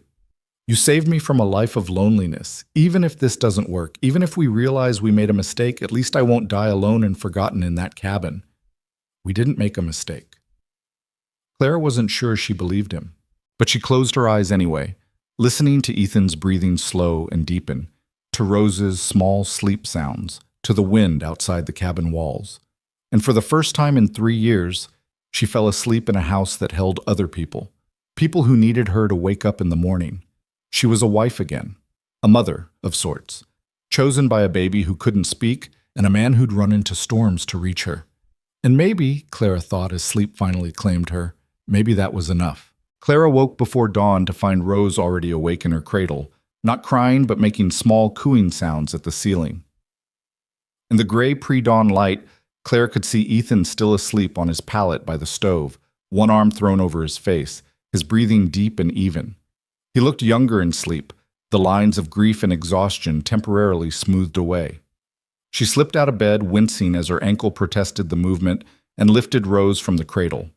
The baby looked at her with those serious dark eyes and reached up to touch Clara's face with tiny fingers. "Good morning," Clara whispered. "Let's let your papa sleep a bit longer." She carried Rose to the rocking chair, James's chair, now situated in the corner, and settled in to feed her. The cabin was cold despite the banked fire, and Clara pulled a blanket around both of them. Rose ate contentedly, her small hand resting on Clara's chest, and Clara found herself studying the baby's face in the growing light. She had Ethan's eyes, definitely. But her nose was all Sarah, delicate and slightly upturned. Her mouth, when she wasn't crying, had a serious set to it that reminded Clara of the photograph she'd seen of Sarah, the one Ethan kept in the trunk under the bed. "Your mama was brave," Clara whispered to Rose. "Braver than me. She gave everything so you could live. I hope you know that. I hope you grow up knowing how much you were wanted." Rose finished eating and burped against Clara's shoulder. Clara held her close, breathing in that particular baby smell, milk and soap and something indefinably sweet. Behind her, she heard Ethan stirring, the creak of joints, a soft groan as he sat up. "How long have you been awake?" he asked, his voice rough. "Not long. She was making noises, so I got her before she woke you." Ethan stood and stretched, then moved to rebuild the fire. Within minutes, warmth began to spread through the cabin. He filled the coffee pot and set it on the stove, then turned to look at Clara and Rose in the rocking chair. "That's a good sight to wake up to," he said quietly. Clara felt heat rise to her cheeks. "She's a good baby in the mornings, all those weeks of crying at night, but mornings she's peaceful. Thanks to you, before you came, mornings were just as bad as nights." They fell into silence, both aware of the strangeness of their situation. Yesterday they'd been neighbors helping each other. Today they were legally married. Nothing and everything had changed. "Clara," Ethan said after a moment, "about yesterday. If you're going to say you regret it, please don't. I don't think I could bear it right now." "I was going to say that I know this wasn't what either of us planned, but I meant what I said. I'm grateful you're here, that you said yes." Clara looked down at Rose, who had fallen back asleep in her arms. "Ask me in a month if I made the right choice. Right now I'm still too confused to know." The days that followed developed their own rhythm, different from before but somehow more settled. Clara moved through the cabin making small changes, rearranging the kitchen so things made more sense, mending curtains, organizing Ethan's scattered tools. She set up her photographs on the mantel beside the lamp, James and Thomas taking their place in this new life without apology. Ethan worked the ranch during the day, chopping wood, tending the horses, fixing the endless things that broke in a frontier cabin. He'd come in for lunch and find Clara teaching Rose some new thing, how to track movement with her eyes, how to grip a finger, how to smile at a voice. At night, they ate dinner together at the small table, passing Rose between them when she got fussy. They talked about small things, the weather, supplies needed from town, whether the chickens Ethan wanted to buy in spring would be worth the trouble. They didn't talk about the future or examine too closely what they were building, and Ethan continued to sleep on his pallet by the stove while Clara took the bed. Neither of them suggested changing the arrangement. 2 weeks after the wedding, Clara woke in the middle of the night to find Ethan sitting by Rose's cradle, his head in his hands. She could hear him crying softly, trying to muffle the sound. Clara got out of bed and knelt beside him. "What's wrong? Is Rose sick?" "No, she's fine. It's just—" Ethan's voice broke. Today would have been Sarah's birthday. She would have been 24. Clara's heart ached for him. She put her good hand on his shoulder. "Tell me about her." "What?" "Tell me about Sarah. I should know about her. Rose should hear about her. Tell me who she was." Ethan wiped his eyes and looked at Clara in the dim lamplight. "She was funny. That's the first thing people noticed about her. She could find humor in anything, even dying in childbirth." His voice caught. "Even then, she tried to make jokes. Told me not to let the baby grow up thinking serious thoughts all the time." "What else?" "She loved flowers. Spent hours in the garden back in Kansas. When we came here and saw how harsh the land was, she cried. But then she found that rose bush, probably planted by whoever owned this cabin before us, and she tended it like it was treasure. Said if one thing could bloom here, others could too." Clara listened as Ethan talked through his grief, telling stories about Sarah's cooking disasters and her attempts to befriend every animal she met, and her absolute certainty that Wyoming would be good for them, despite all evidence to the contrary. She wanted 6 children, Ethan said, a whole house full of noise and chaos. She said she grew up lonely and never wanted that for her kids. He looked at Rose sleeping peacefully. Instead, she got 1 baby and died giving her life. That's not fair. Nothing about that is fair. "No," Clara agreed. "It's not fair. Loss never is." "Do you ever stop missing them, James and Thomas?" "No, but you learn to carry the missing alongside everything else. Some days it's lighter. Some days it crushes you. But you keep carrying it because the alternative is pretending they never existed. And that's worse." Ethan reached for Clara's hand and held it tight. "I'm glad you're here. I know I keep saying that, but I need you to know I mean it. Not just because you help with Rose, but because you understand. You know what it's like to lose everything and have to keep living anyway. We're good at surviving, you and I. Maybe together we can learn to do more than just survive." They sat together in the darkness, holding hands beside Rose's cradle, 2 broken people finding comfort in shared grief. And when they finally returned to their separate sleeping places, something between them had shifted. They weren't just survivors anymore. They were partners in loss, in parenthood, in the slow work of healing. The town's response to the marriage was mixed. Some people, like Doc Murray, offered quiet congratulations and wished them well. Others, like Mrs. Henderson, made their disapproval clear through tight lips and cold shoulders. But the legal marriage accomplished what Ethan had hoped. It ended the threats to take Rose away and gave Clara a legitimate place in the household. What surprised them both was how many people began to show up at their door. The first was Martha Givens, a young woman from a homestead 10 miles north. She appeared one afternoon with a colicky baby and desperation in her eyes. "Mrs. Henderson said you might know about babies who cry all the time," Martha said to Clara, her voice trembling. "Mine hasn't slept more than an hour at a stretch in 2 weeks. My husband thinks I'm doing something wrong. I think I'm going to lose my mind." Clara looked at Ethan, who nodded. "Come in," Clara said. "Let's see what we can figure out." She examined Martha's baby, asked questions about feeding and sleeping and what made the crying worse. Then she taught Martha the same thing she'd taught Ethan, how to hold the baby to ease gas, how to swaddle tightly so the baby felt secure, how to recognize different types of cries. An hour later, Martha's baby was asleep in her arms for the first time in days. The young mother cried with relief. "Thank you," she whispered. "Thank you so much." "Come back if you need help," Clara said. "Babies are hard. Nobody should have to figure it out alone." Martha told other women, and they told others. Within a month, Claire had become the person isolated ranch wives came to when they needed advice about children. She never turned anyone away, no matter how much Mrs. Henderson disapproved. You're building something good here, Ethan said one evening after a particularly busy day of visitors. Helping people. It helps me too. Gives me purpose beyond just, Clara gestured vaguely, beyond just existing. You're more than just existing. You're living, finally. Clara considered this. Maybe. Some days I almost forget to be sad. Then I feel guilty for forgetting. I think Sarah would want you to forget sometimes, would want both of us to be happy. Do you really believe that? Ethan looked at Rose, now 4 months old and beginning to laugh at silly faces. I have to believe it, otherwise this grief will drown me. Spring came slowly to Wyoming, the snow melting in patches to reveal the brown grass underneath. Sarah's rosebush, dormant all winter, began to show tiny green leaves. Clara spent hours working the soil around it, preparing the garden plot for planting. Sarah would be happy someone's taking care of it, Ethan said, watching Clara work one-handed, her cast finally removed the week before. I'm doing it for Rose, so she can see what her mother loved. They planted vegetables, potatoes, carrots, beans, and Clara added flowers around the edges, wild seeds she'd collected from the prairie mixed with cultivated ones ordered from a catalog. The work was hard, and the soil was stubborn, but things grew.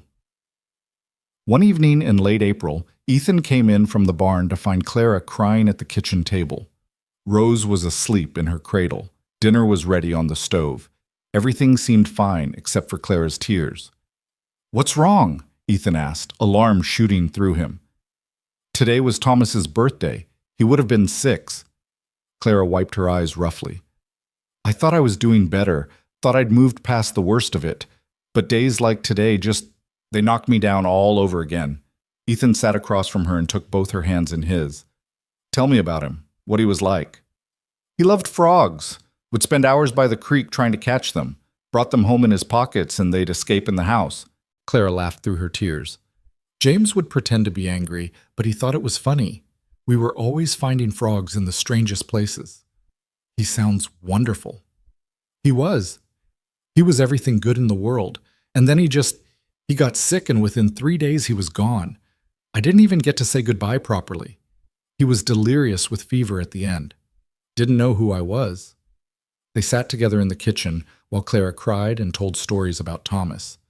And when she was finished, wrung out and exhausted, Ethan said something that surprised them both. We should make sure Rose knows about Thomas. He's part of our family too, even though he's gone. You'd do that? He was your son. That makes him important. We'll tell Rose about Sarah and about Thomas, about all the people who loved us before we found each other. Clara looked at this man she'd married out of desperation and necessity and felt something warm unfold in her chest, something that might, if she let it, become love. By summer, Rose was sitting up and babbling and reaching for everything within arm's length. She'd grown strong and healthy, all traces of that fragile newborn gone, and she was undeniably Clara's baby in every way that mattered. Mama? Rose said one July morning, her chubby hand patting Clara's face. Clara froze. Ethan, drinking coffee at the table, set down his cup carefully. Did she just... She doesn't know what she's saying. She's just making sounds. But Rose said it again, clearer this time. Mama. Clara looked at Ethan, her eyes wide with panic and joy and guilt all mixed together. I didn't teach her that. I swear I didn't. I know you didn't. Ethan came to stand beside them. She chose it herself, chose you. But Sarah isn't here. You are. And Rose knows the difference between a memory and the person who feeds her and rocks her and loves her every day.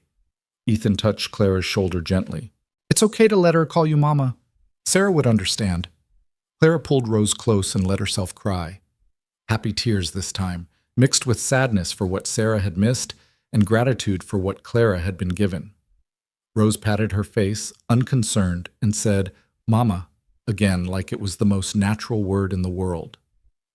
That night, after Rose was asleep, Ethan and Clara sat on the porch watching the sunset paint the sky in shades of orange and pink. The air was warm for the first time in months, carrying the scent of growing things. I've been thinking, Ethan said carefully, about the sleeping arrangements. Clara's heart jumped. Oh? I'm not suggesting, I don't expect... He stopped, frustrated with himself. What I'm trying to say is that the floor is getting harder every night, and we're married, and maybe it would be all right if we just shared the bed. For sleeping. Nothing else has to change. Clara considered this. 7 months had passed since Sarah's death. 5 months since Clara had knocked on Ethan's door. 3 months since they'd married. Time enough for some of the sharp edges of grief to soften. All right, she said. But Ethan, I know, separate sides. No expectations. I understand. That night they lay on opposite edges of the bed, a careful space between them, both stiff and aware of the other's presence. Clara stared at the ceiling, listening to Ethan's breathing, feeling the warmth of another person beside her for the first time in 3 years. Good night, Clara, Ethan whispered. Good night. It took weeks for them to relax into the shared space, to stop flinching when an arm accidentally crossed the invisible line between them, to stop apologizing when they reached for the same thing at the same time. But gradually, slowly, something shifted. One night Clara woke from a nightmare about Thomas drowning and found herself curled against Ethan's chest, his arms wrapped around her while he murmured comfort into her hair. Neither of them mentioned it in the morning, but the next night, when Clara shifted closer in her sleep, Ethan didn't move away. By fall, they developed a new normal. Rose was crawling and getting into everything. The garden had produced enough vegetables to fill the root cellar for winter. The cabin, once so sparse and sad, had become a home filled with laughter and warmth and the daily chaos of raising a child. And Ethan and Clara had become something more than two broken people clinging to each other. They'd become partners, friends, and slowly, carefully, something deeper. I love you, Ethan said one night in October, the words simple and direct. I don't know when it happened. Maybe it was always there and I was too scared to see it. But I love you, Clara. Not because you help with Rose or because you're here, but because you're you. And I can't imagine my life without you anymore. Clara looked at him in the lamplight, this man who'd run into storms to reach her, who'd defended her against gossip, who'd offered her a place in his life without demanding she be anything other than herself. I love you too, she whispered. And it terrifies me. We can be terrified together. That seems to be what we do best. Ethan kissed her then, really kissed her, for the first time since they'd married. And Clara kissed him back, pouring months of growing affection and trust and care into that kiss. When they finally pulled apart, both were crying. Sarah, Clara started, would want this, would want both of us to be happy. I really believe that now. And James and Thomas would want the same for you. They loved you. That kind of love doesn't demand you stop living when they're gone. That night, for the first time, the space between them in the bed disappeared. They came together gently, carefully, two people learning how to love again after loss. And if there were tears mixed with kisses and grief woven through joy, that was fitting, because love after loss was always complicated, always contained multitudes. The next morning, Clara woke wrapped in Ethan's arms with Rose babbling in her cradle, demanding breakfast. Ethan kissed Clara's shoulder and murmured, "Good morning, Mrs. Cole." "Good morning, Mr. Cole." They smiled at each other, and Clara realized with a start that she was happy. Actually, genuinely happy. The grief was still there, would always be there, but it no longer filled every corner of her life. "We should expand the cabin," Ethan said as they ate breakfast. "Add another room, maybe 2. "Why do we need more rooms?" Ethan looked at Rose, then at Clara, his meaning clear. "Well, Rose is going to need her own room eventually. And maybe, if you wanted, there might be other children." Clara's breath caught. She hadn't let herself think about more children. Hadn't dared to hope. "I'd like that," she said softly. "Not right away, but someday. Yes." Winter came again, their second together. But this time the cabin was warm and full. They celebrated Rose's first birthday with a small cake and too many presents. Clara taught her to wave goodbye and blow kisses. Ethan taught her to laugh by making silly animal sounds. And on a cold January night, exactly 1 year after the night Clara had first crossed the fence, they sat together by the fire. Ethan in one rocking chair, Clara in the other, Rose asleep in Clara's arms, and reflected on how far they'd come. "Do you remember what you said that first night?" Ethan asked, "when I asked why you came?" I said I couldn't bear to hear a child suffering. And now? Clara looked down at Rose, peaceful in sleep, then over at Ethan. Now I can't imagine not being here. This became my family when I wasn't looking. You became my home. No regrets? About marrying you? Only that it took a storm and a broken arm to make it happen. We wasted weeks being scared when we could have been building this. Ethan reached across the space between the chairs and took Clara's hand. We built it anyway. Maybe the fear made it stronger, made us appreciate it more. Maybe. In the spring, they broke ground on the addition, 2 new rooms and a proper kitchen. Clara's belly was just starting to swell with a new baby, due in late fall. Rose, now walking and talking, helped by carrying small stones and getting underfoot. The town's opinion had shifted gradually. What had started as scandal had become simply accepted. The Cole family, unconventional in its origins but solid in its daily reality, was just another family trying to make a life on the frontier. And something else had shifted too.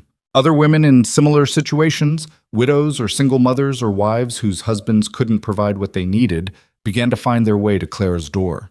Not just for advice about babies, but for comfort, for understanding, for the assurance that it was possible to build something good from broken pieces. The cabin became known as a place of warmth and welcome. A place where you could show up unannounced and find hot coffee, a listening ear, and the kind of practical wisdom that could only come from someone who'd survived their own darkness. You've become essential to this community, Doc Murray told Clara one day. Half the women in the county consider you their lifeline. I'm just doing what someone did for me, showing up when it matters. That's exactly what makes you essential. The baby, a boy they named James Thomas Cole, was born in November during the first real snowstorm of the season. Clara labored for 12 hours with Ethan by her side, and Rose sleeping in her cradle and Doc Murray coaching them through it all. When the baby finally arrived, healthy and screaming, Clara held him close and cried tears of joy and sorrow mixed together. "He looks like Thomas," she whispered, "around the eyes." "Then Thomas is with us again," Ethan said, kissing her forehead. "All of them are. Sarah and James and Thomas. They're part of this family too." Rose woke up and demanded to see her baby brother, pronouncing him tiny and loud with the brutal honesty of a toddler. Clara laughed and pulled her close, this daughter of her heart if not her body. "You're a big sister now," Clara told her. "That's a very important job." "A good sister," Rose announced confidently. "Yes, you are." That night, with both children asleep and the storm raging outside, Ethan and Clara lay in bed and marveled at the life they'd built.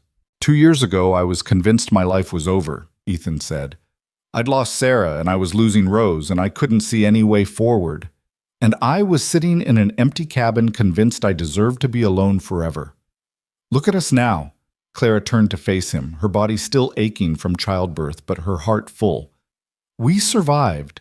We did more than survive. We built something beautiful from all that grief. We did, Ethan agreed, and we're going to keep building it for as long as we have. Years passed. Rose grew into a bright, confident girl who knew she had 2 mothers, one who gave her life and one who raised her. She tended Sarah's rosebush with reverence and listened to stories about the mother she'd never known. And she loved Clara with the uncomplicated devotion of a child who'd never known abandonment. James Thomas grew into a serious boy who loved books and asked endless questions about everything. They told him about his namesakes, about James who'd been brave, and Thomas who'd loved frogs and life with fierce joy. And there were others, 2 more children born in the years that followed, filling the expanded cabin with noise and chaos and love. Each of them grew up knowing they were part of something larger than just the 5 people under one roof. They were part of a family built on loss and survival, and the courage to keep choosing love even when it hurt. The fence that had once divided 2 lonely lives was long gone, taken down the year Rose turned 3. The 2 cabins, Ethan's and Clara's, were merged into one larger homestead. But people still talked about the fence when they told the story of how the Cole family came to be. "Did you really climb over a fence in the middle of the night?" Rose asked her mother one evening when she was 10. "I didn't climb it. I walked around it. It wasn't very tall." Clara smiled at the memory. "But yes, I heard you crying and I couldn't stand it anymore, so I came." That was brave. It was selfish, actually. I came because I needed to make the crying stop, for my own sake as much as yours. But you stayed. That was brave. Clara looked at her daughter, this child she hadn't given birth to but had chosen every day since, and felt her heart swell. We were all brave. Your papa for asking for help, me for accepting that I was allowed to live again, and you for choosing me when you didn't have to. I didn't choose. You were just my mama. You always were. Rose said it so simply, as if it were obvious truth rather than the miracle it was. And maybe to her it was obvious. Maybe children understood what adults spent years trying to learn, that family wasn't always blood. Sometimes it was choice. Sometimes it was showing up at the right moment and refusing to leave even when leaving would be easier. That night, Clara stood on the porch of their home, expanded now to 8 rooms, bustling with life, and looked out over the land they'd built together. The garden was thriving. The barn was full.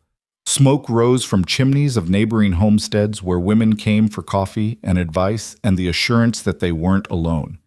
Ethan came to stand beside her, his arm slipping around her waist in the casual intimacy of long marriage. "Happy?" he asked. "Yes. Are you?" More than I ever thought possible after Sarah died, more than I had any right to expect. They stood together in the gathering darkness, 2 people who'd found each other in grief and built something lasting from broken pieces. The prairie stretched endlessly around them, but they weren't lonely anymore. Would never be lonely again. Because Clara had crossed a fence one desperate night, unable to bear the sound of suffering, and in doing so, she'd found her way home. The baby's cries had torn through the frozen Wyoming night. A young widowed cowboy had wondered if this was how a man went mad. And a woman next door had made a choice that changed everything, not because it was noble or selfless or particularly brave, but because she was human. And humans weren't meant to stand by while others suffered, not when there was a fence to cross. Not when there was help to give.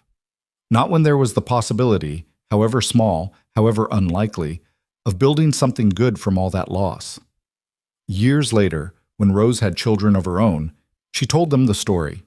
About the grandmother they'd never met who died bringing their mother into the world. About the other grandmother who'd crossed a fence and stayed. About a cowboy and a widow who'd been broken by grief and made whole by love. "So that's why we don't have fences around our property," Rose's daughter said, understanding. "That's right. Because fences are barriers. And in this family, we believe in crossing barriers to reach people who need us. Like Great Mama Clara did. Exactly like Great Mama Clara did. And so the story passed down through generations. The story of a baby who cried all night, a man who loved her enough to accept help, and a woman who learned that the opposite of loss wasn't protection from future loss. It was the courage to love again anyway. The fence was long gone, but its absence remained.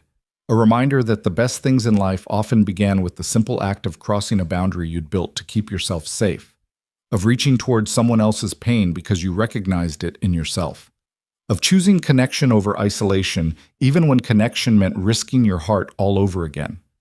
Clara had crossed that fence believing she was saving a baby's life. She hadn't known she was saving her own, but that's how it worked in the end.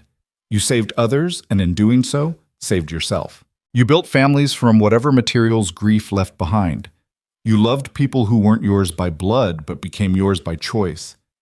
And you told their stories, all of them, the lost ones and the found ones, so that no one was ever truly gone. The wind blew across the Wyoming prairie, carrying the scent of roses blooming where Sarah had planted them all those years ago. Inside the house, children laughed and Clara hummed that wordless tune she'd sung to Rose on that very first night.